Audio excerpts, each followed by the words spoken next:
Hello again. Tonight we're going to talk about how professional astronomers at one observatory talk to professional astronomers at other worldwide observatories to say, look at what I found. They do it using observatories with different kinds of instruments, different wavelengths, different types, as well as the observatories that are out in space. So we'll cover all the minutiae of that. So the network for notification is called the General Coordinates Network, because you never know what you're going to find as celestial events.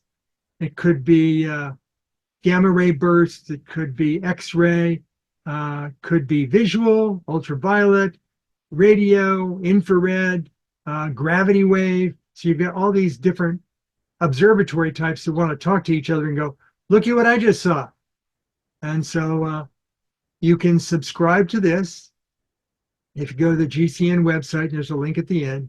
If you go to the GCN website, you can, jump on this, and you won't be able to send out alerts, but you will be able to receive the alerts, which they call circulars, like, paperwork being handed around. You too can have more in your inbox than you ever thought possible.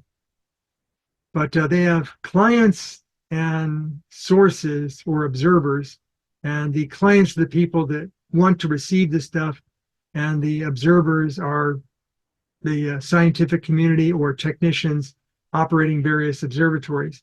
And they're for all different spectrum, and also including gravity waves and neutrinos. This is how observatories talk to one another.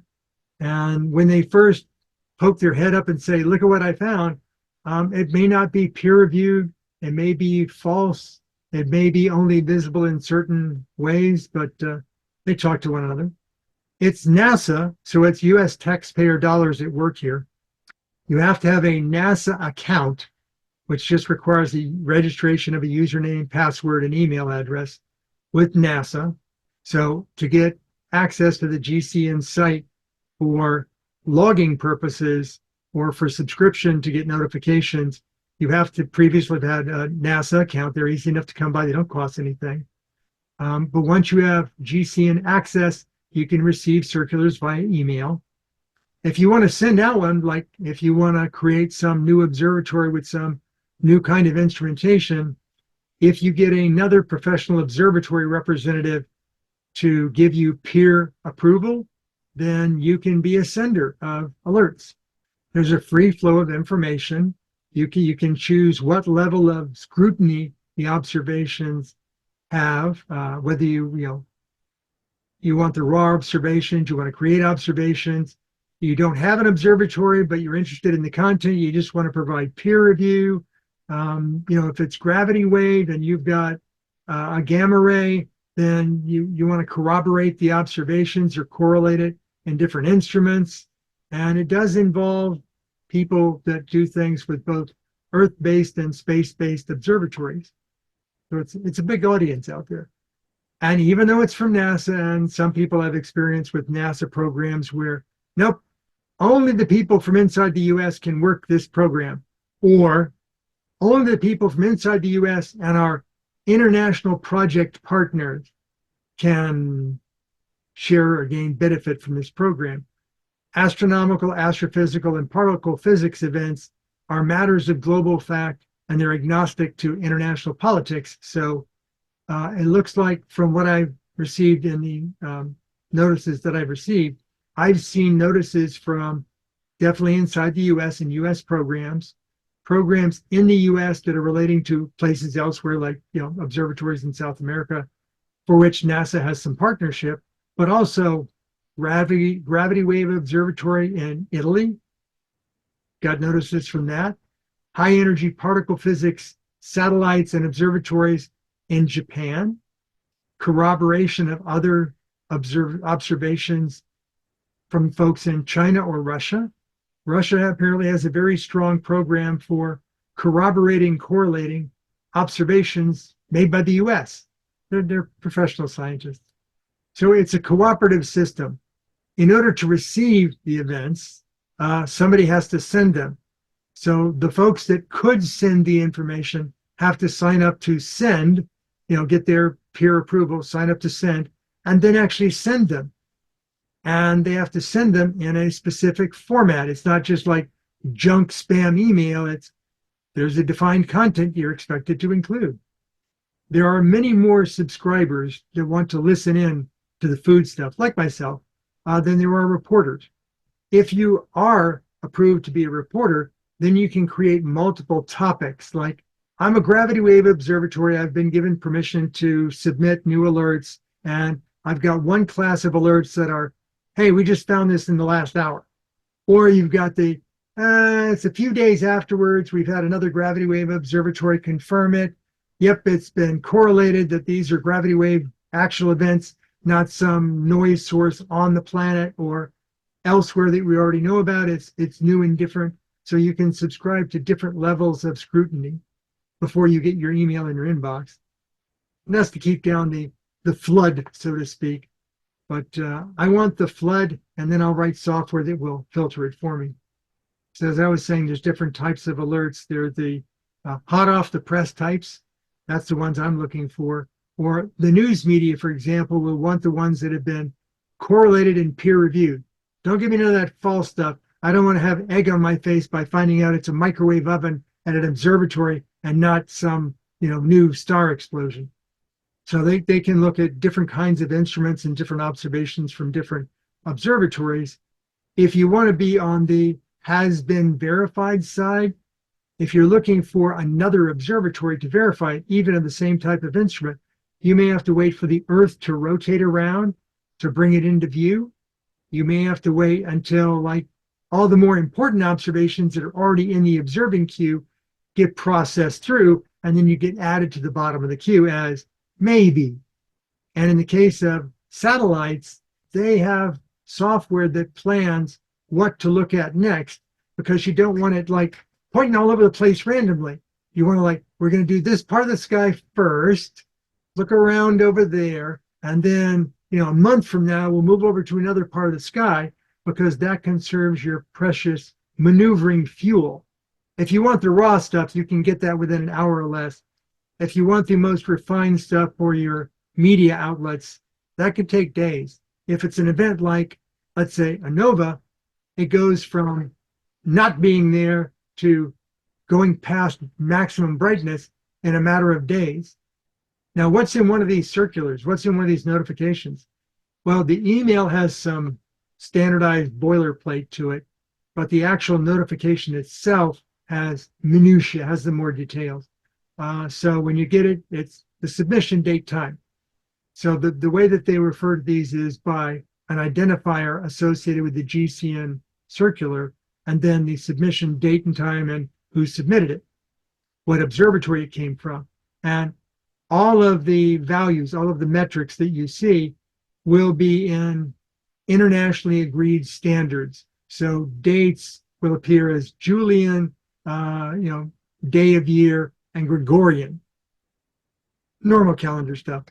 Times will be in Greenwich Mean Time, UTC, Universal Coordinated Time, but also in solar day seconds from the beginning of the year. I don't know which observations need that, but solar day seconds. And then a run or event number. These are observatory-specific numbers, so they can, at the observatory, track their own observations.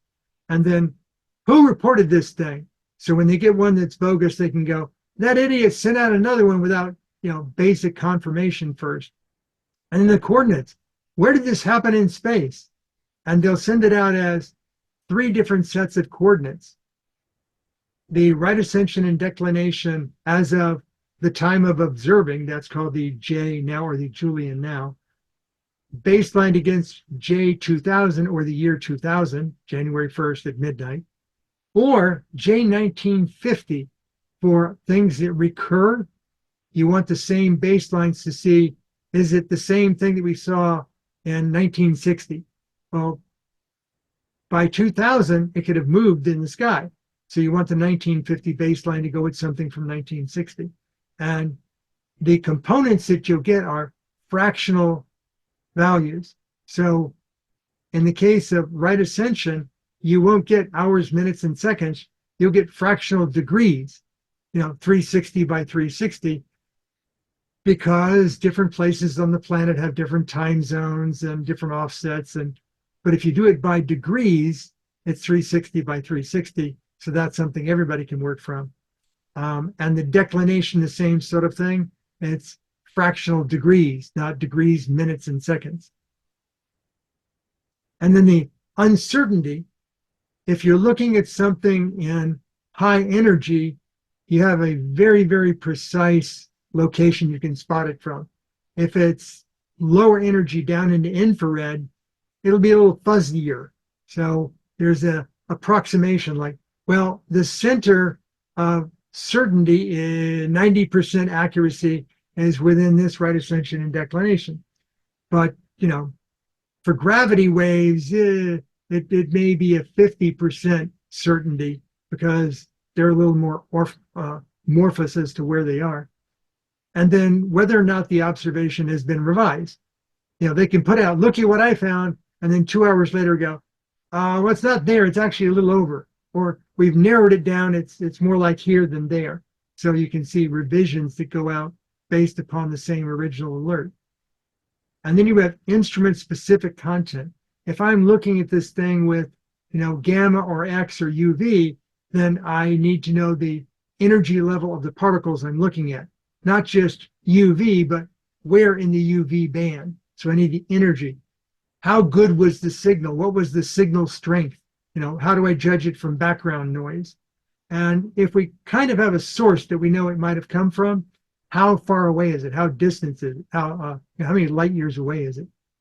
And then if it's something like radio or gravity waves or gamma, you might want to know where some other things are at that time. Like I was looking over here and I found this thing and the moon was right near it. And that's where you have the number of solar days. So now you can tell what phase of the moon was it. And if the moon was in the vicinity, it may have been, not the swamp gas reflecting off of Venus, but it may be the swamp gas reflecting off the full moon. So they'll throw in like where the sun was, where the moon was, the number of solar days at the time of your observation. And then for the truly deep space stuff, like at the edge of the universe, they'll throw in the ecliptic and galactic coordinates as well. And then if there's anything that is out of the ordinary, there's a couple of lines of comments that the reporting observatory can throw in there like, yeah, and we had a rainstorm that night, or, fog, or, ambient weather conditions. And then for the people that want nothing but the good stuff, throw out all the noise and just give me the confirmed and corroborated stuff. There's things called AMON notices. And the AMON notices are kind of everybody facing the same direction. They've got several observatories that have all confirmed that there's something definitely there. It might even be there in different wavelengths. So if the source that you're subscribing to is identified as an AMON notice, then that's like the further filtered, probably not going to be a false detection. And then the processing formats. The formats could be a little tighter than what I've seen because I'm used to, garbage in, garbage out. If the formats aren't precise, if all the questions haven't been answered, if all the data that is available wasn't filled in, it's a lot more difficult to do peer review and corroboration. So when you see one of these circulars, you can say, give me the default format. That's the kind of pretty print that makes it very easy for humans to ingest the information. It's all well laid out, spatially. But then you say, well, that's really a poor way to do it for computer processing. How about you give me like the raw stuff? I don't want any of the pretty print. Just make everything like single spaced and everything is left justified and all the values have a tag in front of them like, date colon, a 1 or 2 space gap, and then the date in this particular like year, month, day, hour, minute, second format. So it's a lot easier for computer-based processing to scan these things. And then for the web-based crowd, JSON, that's JavaScript object notation, but they only go to the big chunks of the notification. They don't get down to the individual values. So even if you take it in JSON, you still have to parse it up to find out like, where's the date and time? That to me is, You're not quite there yet. And then since some of these circular notifications will be used in scientific journal articles, like who was the person that first discovered this? And you need to be able to cite that in your journal report. You can select a format called citation format. It will give you a world unique instance citation identifier on the Harvard website. So you have a little abstract of what the observation was. That's handy for the professional community. So let's say you get one of these alerts and you pick the raw stuff.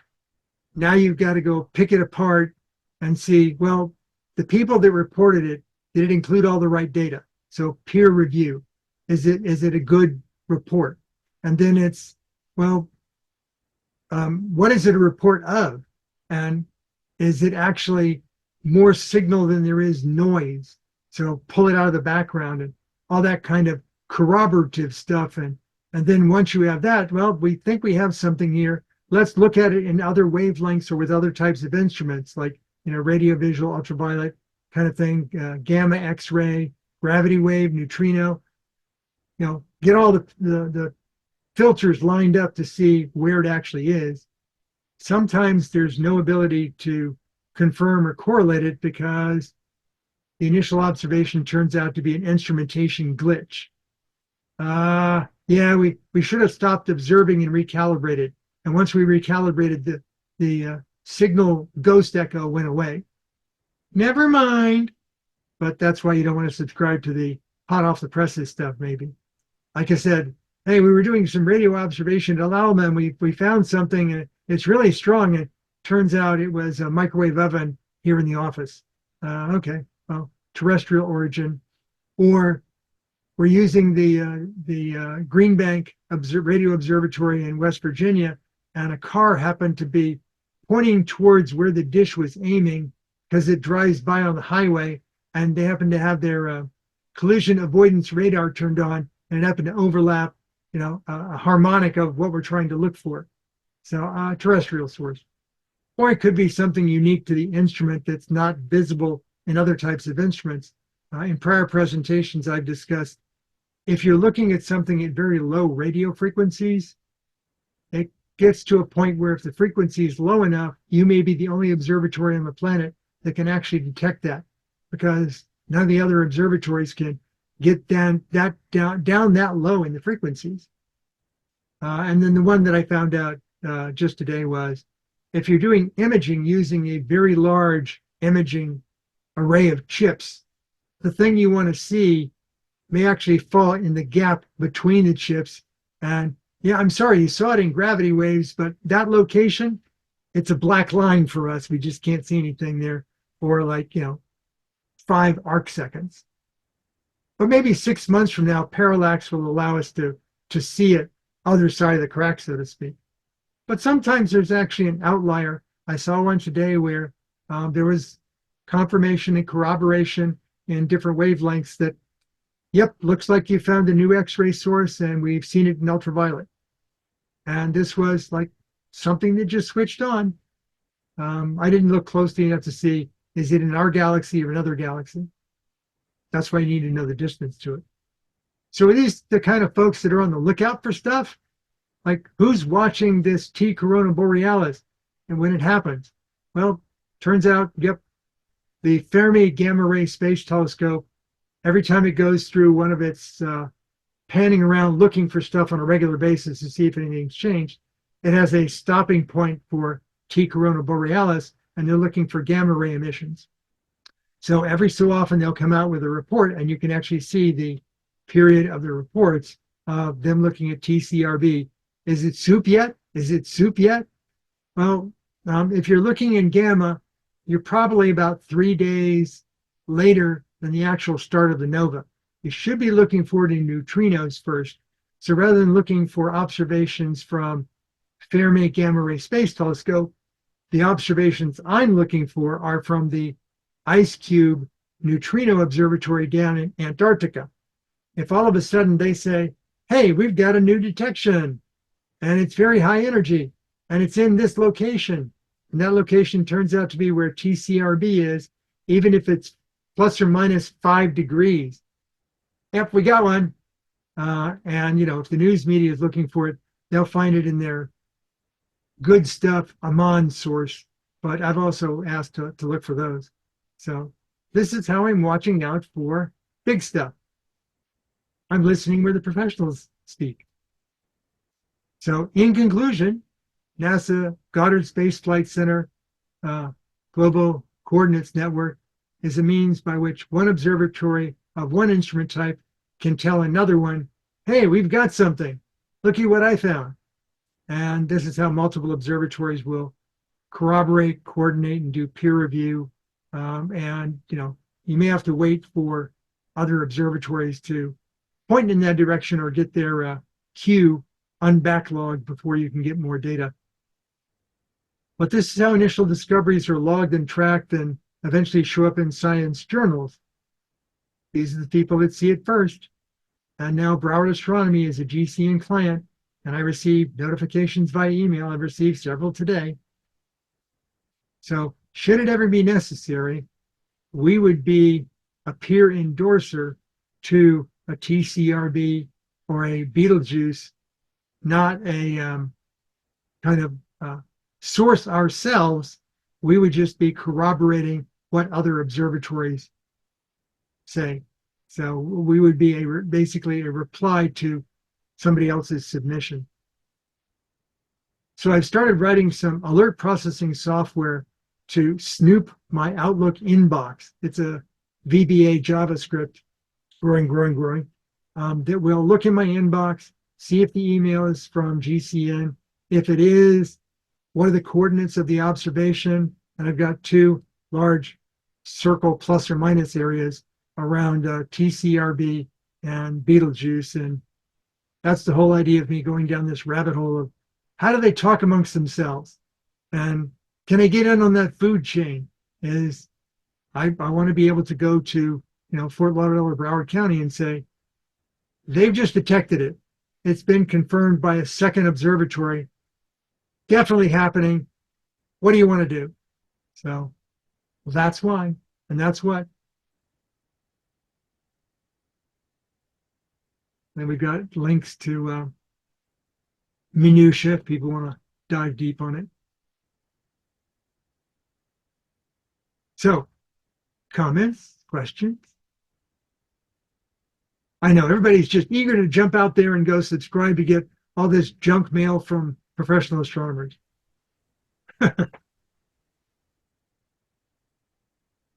Anything you want publicly recorded before I stop recording? Okay.